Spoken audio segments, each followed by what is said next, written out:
ناامیدی، حسرت، حسادت.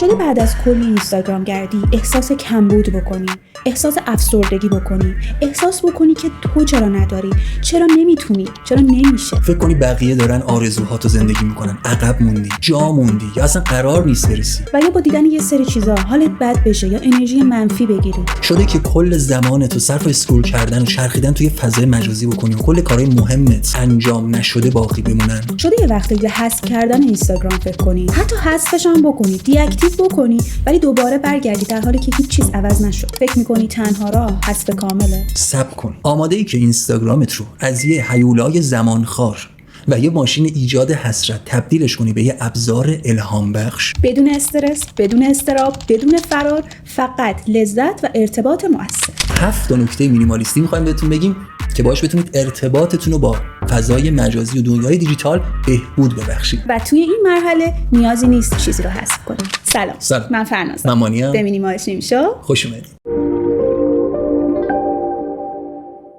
ما خیلی فکر کردیم به اینکه آیا حذف کردن اینستاگرام یا هر صفحه مجازی دیگه‌ای کار درستیه واقعا، یا آیا تنها راه حل برای کنترل کردن جهان دیجیتال حذف کردن اونه، از بین بردن اونه، پاک کردن مثلا یه اپلیکیشنیه؟ در بعضی مواقع آره ها، ولی در حالت کلی و برای کل افراد میتونه برای یکی حذف جواب باشه، برای یکی نه به هیچ عنوان. شاید اصلا یکی کارش درگیره با فضای مجازی و نمیتونه حذف بکنه، شاید یکی اصلا نمیخواد حذف بکنه اما داره آسیب میبینه، آزار میبینه. اینا میتونه برای هر شخصی متفاوت باشه و ما فکر کردیم چطور میشه که یه راه حلی پیدا کنیم برای اینکه این موضوع رو شخصی سازیش بکنیم. برای کسی که کارش توی اینستاگرامه، حذف کردن و پاک کردن این اپلیکیشن اینستاگرام خب خیلی چیز مسخره‌ایه و هیچ چیزی بهش نمیده، تازه یه چیزی هم ازش میگیره. خیلی درآمد دارن از تو اینستاگرام دیگه، اصلا شغلشون کارشون میرسه. این مثاله ها. خب خیلی آدمای دیگه‌ای که به هر دلیلی مجبورن توی فضای مجازی باشن، مخصوصا توی این دوره و زمونه که ما درگیر تکنولوژی هستیم، نمیتونیم ازش فرار کنیم و به نظر میرسه که خیلی احمقانه است فرار کردن. و اینکه یه عده میگن که پاک کنید اپلیکیشن تو گوشیتون و حذف کنید اینستاگرام و نرید توی فضای مجازی و خودتون رو خفه کنید با کتاب و نمیدونم. آره کتاب خوندن چیز خوبیه، ولی لزوما اینجوری نیست که تو به خاطر اینکه کتاب بخونی یا مثلا به کارهای مهم زندگیت برسی حتما باید یه چیزی رو حذفش کنی، از بین ببریش. یه چیزی که ممکنه لازمت باشه توی زندگی تا توی یه سری موارد آره تو اصلا شاید اصلا هیچ استفاده‌ای ازش نداری و عملاً اسارت اونو داری میکشی. آره اونجا حذف کردن خوبه، ولی توی اکثر موارد همونطور که گفتم مخصوصا توی چنین زمانه‌ای ما باید دنبال یه راهکاری باشیم که پیشبرنده باشه، نه اینکه ما رو تبدیل کنه به یه موجودی که هیچی از دنیای تکنولوژی نمیدونه و فرار رو برقرار ترجیح میده، دگم بازی و نمیدونم مقابله کورکورانه با یه جریان مؤثر و مفید بشیم. به نظر میرسه که بهترین راه برای ایجاد تعادل، همونجوری که توی فصل دوم پادکست مینیمالیسم هم راجبش کلی صحبت کردیم، در این زمینه میتونه این باشه که ما باید حالا به غیر از این که طرز استفاده صحیح ازش رو یاد بگیریم، بتونیم باهاش ارتباط مؤثر ایجاد بکنیم، چیزی که قراره در طی این ویدیو بهش اشاره بکنیم با راهکارهای مینیمالیستی. گفتیم که 7 نکته مینیمالیستی می‌خوایم بهتون بگیم برای بهبود ارتباطتون با جهان مجازی. برای هر پلتفرمی میتونه کاربرد داشته باشه. 1. دلیل اینکه چرا اینستاگرام یا هر پلتفرم مجازی دیگه‌ای رو داری رو پیدا کن. دلیل هر شخصی میتونه خیلی خیلی خیلی شخصی باشه، یعنی و متفاوت. یکی برای تفریح و فان میاد اینستاگرام، یکی برای بیزینس میاد، یکی برای آموزش میاد، یکی برای یادگیری میاد. هر کسی برای یه چیزی میخواد اینستاگرامو و یا حتی همه اینا میتونه با هم باشه. خب حالا ما باید ببینیم خودمون دلیل واقعیمون چیه برای اینکه میخوایم بیایم اینستاگرام. آیا میخوایم مثلا میخوایم زندگیمون رو به اشتراک بذاریم؟ چرا میخوایم زندگیمون رو به اشتراک بذاریم؟ آیا فقط همینه؟ آیا میخوایم یه چیزای دیگه یاد بگیریم؟ میدونید و خودتون بررسی بکنید. و نکته خیلی مهمتری که باید بهش توجه بکنیم اینه که اون دلیلی که به خاطرش میایم آیا جایگزینی در دنیای واقعی براش وجود داره؟ مثلا اگه برای تفریح یا فام میایم، ما بهتر آیا نسبت به شخصیتمون و خودشناسی که نسبت به خودمون داریم این تفریح رو تو دنیای واقعی با تعامل با افراد جستجو بکنیم یا بیایم داخل اینستاگرام این تفریح رو جستجو بکنیم؟ اگه میخوایم آموزش ببینیم، آیا بهتره بریم به کلاس‌های آموزشی یا مثلا یه دوره‌ای رو تهیه بکنیم و خود آموزی رو انجام بدیم، یا باید حتما بیایم تو اینستاگرام داخل اون پیج خاص آموزش رو ببینیم؟ ولی خب یه سری مثلا بیزینسی وجود داره که اوکی هم بیرونه هم داخل اینستاگرامه. این متفاوته نسبت به شخصیت، خودشناسی و ببینیم که دلیلمون برای انتخاب و ورود به این فضا چیه و چرا اصلا داریم ادامه میدیم حضورمون رو تو این فضا. اینجا بیشتر میتونید دنبال ارتباط مؤثر بگردید. میبینید که اصلا نیازی نیستش که من مثلا برای یادگیریم خروج کنم از این فضا. من میتونم تعادل تعامل برقرار بکنم با این و میتونم ازش استفاده بهینه ببرم. در کنار اینکه ما وقتی این دلیل رو پیدا می‌کنیم تکلیفمون بیشتر روشن میشه با فضای مجازی که توش هستیم. شاید توی زمانبندی بودنمون توی اون فضای مجازی هم این موضوع تاثیر بذاره. بازم نمیرسیم به اینکه حتما بخوایم حذفش کنیم، از بین ببریمش. نه، میدونیم که چقدر لازمش داریم. دقیقاً. دومین نکته موضوع اسکرول کردنه. عادت ما به اسکرول کردن و چرخیدن توی فضای مجازیه. خب هممون تقریبا متحدالقولیم راجع به این موضوع که چیز خوبی نیست چرخیدن بی هدف توی فضای مجازی، به خاطر اینکه کلی اطلاعات به ما منتقل میشه. شما فقط کافیه که گوشتون رو بگیرید دستتون، برید توی اکسپلور اینستاگرام و یه ریلز روش کلیک کنید و همینطور مضامین مختلف، صحبت‌های مختلف، یکی میگه سیاه، یکی میگه سفید، یکی میگه صورتیه و شما همه اینا رو وقتی میبینید در اکثر مواقع میپذیرید، براتون جالبه حداقل، یا سردرگم میشید. آره، یا سردرگم میشید. خب در سطح ناخودآگاه سردرگم میشید دیگه. نتیجه‌ای که میگیرید همون داستان استرس و اضطرابیه که نمیدونید از کجا ناشی داره میشه، و یا حس غمی که در طی روز تجربه میکنید. آره اینا همش هست و راهکاری که براش وجود داره این عملاً به نظر ما اعتیاد اسکرول کردن و گیر کردن. یهو میبینید 3 ساعت مثلا دارید اسکرول میکنید و کلی کار که باید انجام بدید حتی توی خود فضای مجازی، مثلا طرف پیج داره، پیج کاری هم داره، میاد بره پیجش رو چک کنه، اوضاع پیج و حالا اون تعاملات اون داستانی که هست و یه لحظه میره توی اکسپلور و دیگه میمونه اونجا. این اتفاق میفته. خب کاری که باید انجام بشه، پیشنهاد ما استفاده از تکنیک ترک عادته. ما نیازی نیست که حذف کنیم اینستاگرامو، نه، ترک عادت اسکرول کردن. تکنیکشو گفتیم بتونیم بالا براتون میذاریم برید ببینید.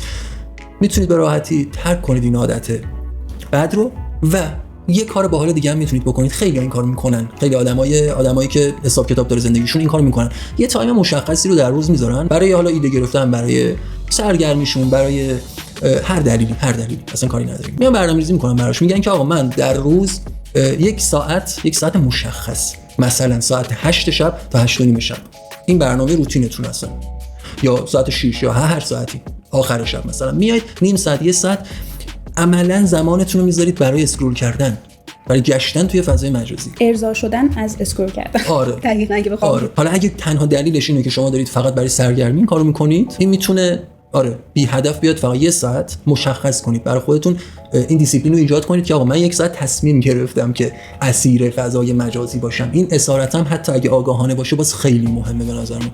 یعنی که حالا گفتم به اهداف دیگه هم میتونه باشه. خب شما یه ساعت میایید که بگردید ببینید چه خبره، چه چیزای جدیدی اومده، دنیا در چه حاله، ایده میخواید بردارید، فلان کنید، بیسار کنید، هزاران داستان دیگه که میتونید با این کار انجام بدید. ترک عادت به اسکرول کردن هم که میتونید به راحتی با اون تکنیکی که معرفی کردیم کاملا از بین ببرید. و یه چیز دیگه از این میتونید برای همون قضیه‌ای که صبح اول صبح پا میشید سری میرید تو گوشی، من خودم اینو تجربه کردم و خودم اعتیاد داشتم به این قضیه که همین که صبح بیدار میشدم تو گوشی بودم ببینم چه خبره. و این واقعا خیلی خیلی تاثیر بدی داره، خیلی تاثیر بدی توی زندگی آدم میذاره در طی روز. من اینو به راحتی با همین تکنیک ترک کردم و خلاص. خیلی راحت. و الان فکر کنم مدت هاست که حس خوبی دارم. حتما امتحانش کنید اگه درگیر اینید. این برای اینم موثر. 3. از مکانیزم های اینستاگرام و امکاناتی که در اختیار ما گذاشته استفاده درست بکنیم. چطور؟ قبلا اینجوری بود که صفحه اکسپلور بر اساس هیچ و پوچ، یعنی سالهای قبل بر اساس هیچ و پوچ همینجوری میزدی، هر چی از هر دری میومد.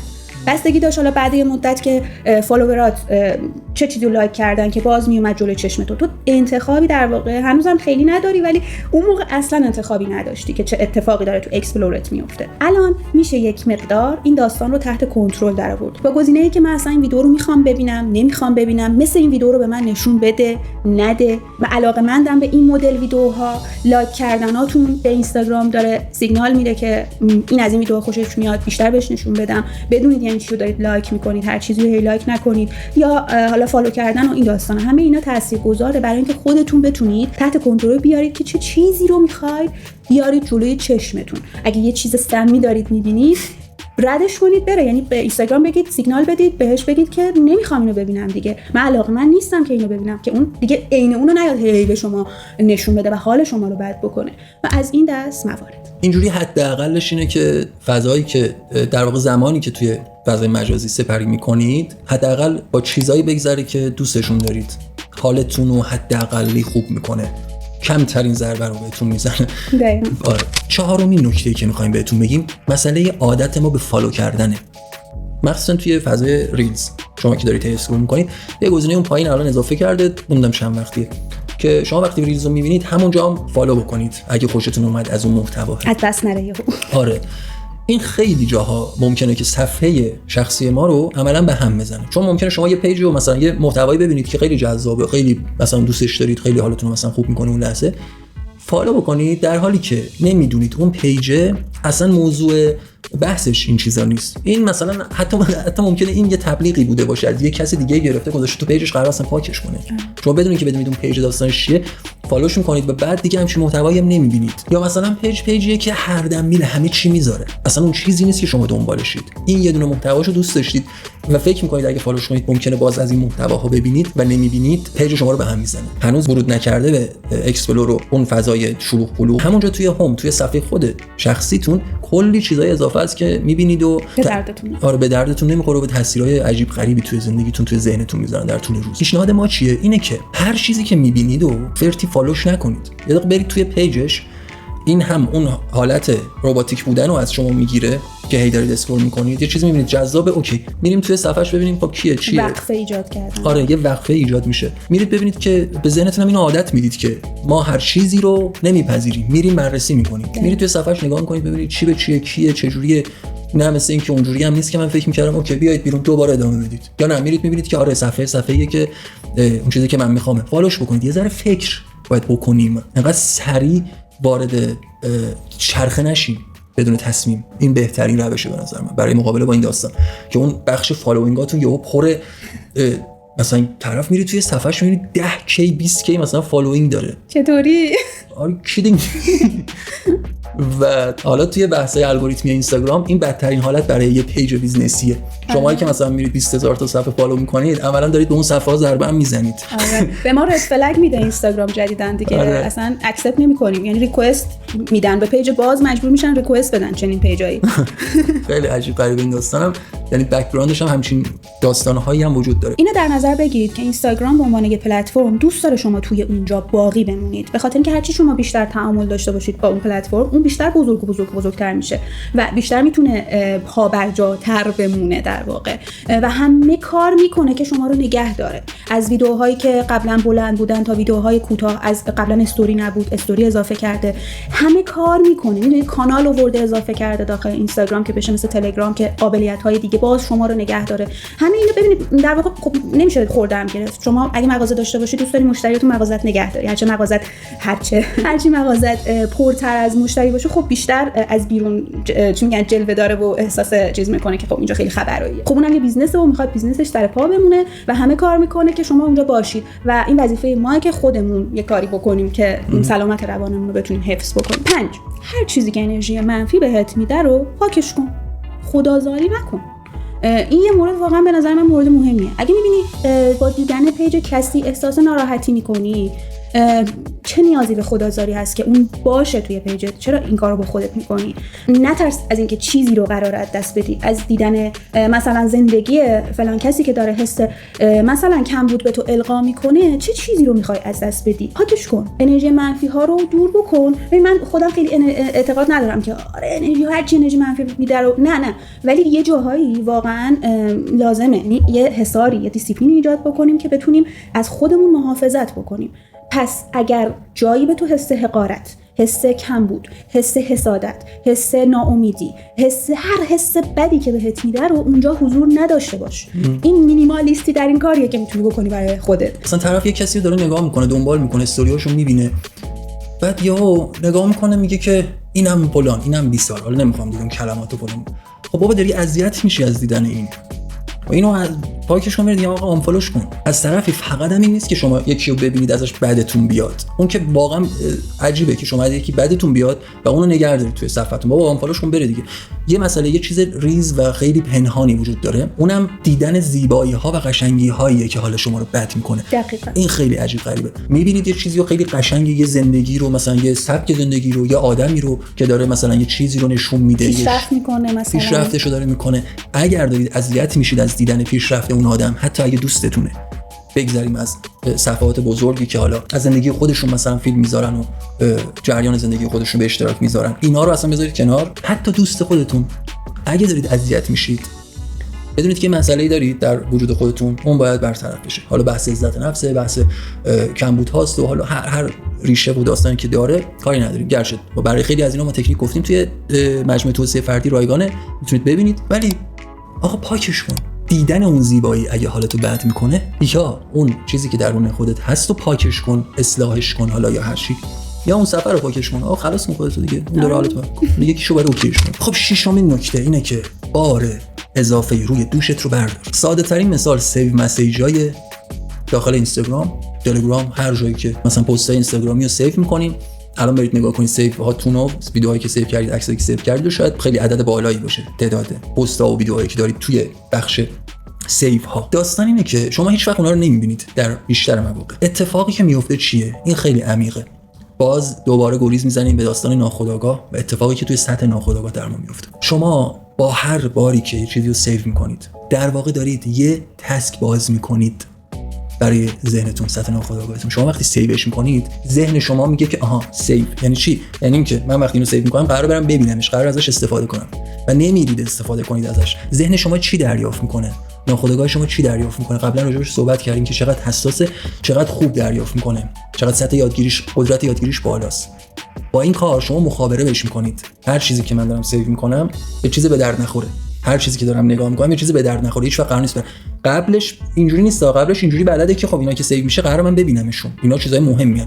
رفته رفته اینجوری یاد میگیره که نه، مثل اینکه مهم نیست، اینایی که سیو میکنیم مثلا قرار نیست هیچ وقت ببینیم. یه همچین برداشتی خیلی عمیق تر از این حرفاست، نمیخوام واردش بشیم، ولی تصور کنید یه همچین برداشتی از این داستان بکنه در طولانی مدت. ببینید توی زندگیتون چه تأثیری میتونه بذاره یه همچین چیز کوچیکی. و یه چیز دیگه که میخوام بگم اینه که اینا تبدیل میشن به کارهای نکرده. آره. تبدیل میشه به چیزهای نخریده، کارهای نکرده، آموزش‌های ندیده، بار بار بار بار. همه اینا یه باری اضافه میکنن هی رو دوش ما و هیچ کدومشون انجام داده نمیشن، ولی تو ذهنمون بازه. این همون چیزی که مانی گفت، هست که تو ذهنت بازه. آره، ولی خودت خبر نداری. آره. یه سطح ناخود. یه روزی میخوای بخریش، یه روزی میخوای ببینی اون آموزش رو، یه روزی میخوای انجامش بدی، یه روزی میخوای بری اونجا که سیوش کردی. خودم این کار کردم، چون من خیلی دوست دارم جاهای دیدنی رو سیو میکنم، ولی همه اینا تو ذهن من هست که یه روزی بعد بره، و هر وقت که نمیرم خب این اتفاقی که بده، این اتفاق بدی توی من ایجاد میکنه و من همینا رو پاک میکنم. 7 و در نهایت آخرین مورد، به کیفیت پیجت اضافه کن، نه کمیتش. چه از لحاظ فالوینگ، چه از لحاظ فالوور.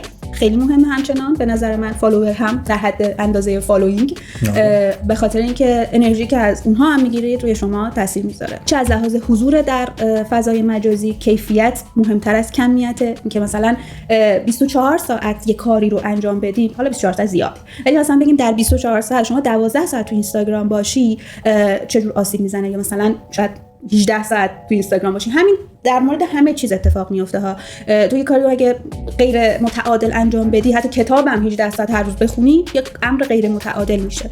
اینم همونطوره. کیفیتی که باعث میشه که ما اون با توجه به اون دیسیپلینی که برای خودمون چیدیم به طرف زندگی بهتر بریم. یعنی عدد دیدن همه چیز رو حذف کنید. ماها تبدیل شدیم به اعداد، کم کم دیگه داریم تبدیل میشیم مثل اعداد و ستاره ها و نمره ها و تیک ها و عجیب غریبه. نه ترسناکه، نه دردناکه، نه، انگار همش با همه و عجیب غریب میشه و تو نمیدونی چی کار باید بکنی. تنها کار اینه که حواسمون باشه دیگه. انگار هویتمون رو دارن گره میزنن دیگه، گره زدن یعنی. آره دیگه. این هویتمون گره خورده به اینجور چیزا و یکم سخت کارمون، ولی به نظر من میتونیم با تعهد نسبت به خودمون توی این پیشروی به خودمون کمک کنیم، حتی به اطرافیانمون. ما هر چقدر باحال باشیم، خوب باشیم، تاثیرگذار باشیم، خب اطرافیانمون ما رو میبینن و میبینن چه زندگی باحالی، چقدر میتونه باحال باشه فقط مثلا یه چیز کوچیک اینجوری رعایت کردن. و اضافه میکنیم به این جمع، به این آدما که حواسشون هست، آگاهن به همه چی. و اگه به هر کدوم از این موارد تعهد نداشته باشیم، یعنی یه دونش یه روزی بگیم حالا این یکی که چیزی نمیشه، همون دوباره وارد چرخه میکنه ما رو. منظور ما این نیستش که به خودتون خیلی سخت بگیرید، منظورم اینه که تعهد داشتن و کلا تو دنیایی که بی تعهدی داره تبلیغ میشه یاد بگیریم و تعهد داشتن رو تمرین کنیم. امیدواریم که براتون مفید بوده باشه این ویدیو. حتما برای دوستاتون، برای کسایی که دوستشون دارید بفرستید، لایک کنید و کامنت کنید و پر کنید از اعداد این ویدیو رو. زندگی میتونه بهتر از این باشه، حتی اگه انتظار بهترینا رو نداشته باشید. دوستتون دارم.